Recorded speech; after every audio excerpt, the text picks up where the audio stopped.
Cricket was sure of only one thing. The warbot stood in the town square of New Bethlehem, a sun-bright calamity unfolding above him. The city about him was in ruins, the streets choked with smoke, dust, panicked citizens. There was so much input, it was difficult for him to process it all. But above the imperatives of his programming, the knife-sharp alarms blaring inside his head, the need to save the humans screaming and praying and panicking all around him, a single thought was ringing in his mind. I don't want to die.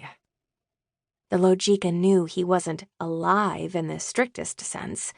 He had hydraulics, not muscles, armor, not skin. There was no electronic afterlife where toasters and microwaves sat around on synthesized clouds, listening to digital harps. Cricket was blessed with the certainty that once he stopped, he just stopped. But even if the laws of robotics didn't make self-preservation the third most important imperative in his hierarchy of needs, the truth was, Cricket had decided he liked existing. Though his so-called life hadn't been much more than struggle and anguish lately, it was also filled with possibility. In the past few days, Cricket had made enemies and found friends, had his eyes opened and his world turned upside down. Everything felt bigger, and Cricket felt like he was changing, evolving into something more than he'd ever thought he could be. He felt like he was more. Sadly, nukes don't care about your feelings. All of you need to run, Cricket roared. There's a missile coming. Electronic panic flooded the big bot's systems as he stomped up to the broken gates of New Bethlehem, a payload of nuclear fire streaking in out of the sky above. This settlement was home to the dreaded Brotherhood, a cult of religious fanatics who practiced an awful form of genetic purity. But even though the city was peopled with the pond scum of humanity, they were still human, and Cricket was forced to try and protect their lives. Thing of it was, there was no protecting anyone here.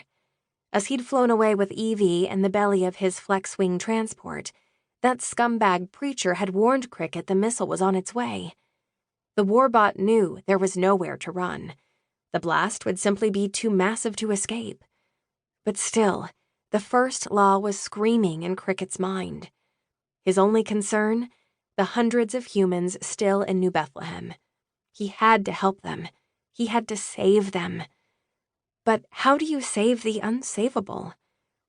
He looked up into the cigarette sky, data scrolling down his optics as he scanned the gray. He saw a tiny black shape burning in out of the heavens like a thunderbolt. Electric despair washed over him, thinking about Evie, about Lemon, about everything he'd fought for, everything he'd lost, glad in the end that he wasn't alone. Solomon was here at least, the sassy Logica perched on his shoulder. Abraham was with him too, cradled in one massive palm. During the chaos of the lifelike attack, the boy had done himself proud. He'd saved the city from burning, even though the citizens and his own mother had been ready to nail him to a cross for his impurity. But in the end, it had been for nothing. Only a miracle could save them now. Crick patted Solomon on his metal knee, cradled Abraham to his chest. I'm sorry, Cricket said. He felt a knocking on the side of his head and turned to look at Solomon one last time. The spindly Logica needed to bang on Cricket's metal skull to get his attention. The warbot had deafened himself to avoid having to take more orders. He saw Solomon pointing east across New Bethlehem's smoking walls, the wrecked cars, the ash and ruin. There, glinting in the sunlight, was a monster truck painted Brotherhood red, speeding toward them across the desert.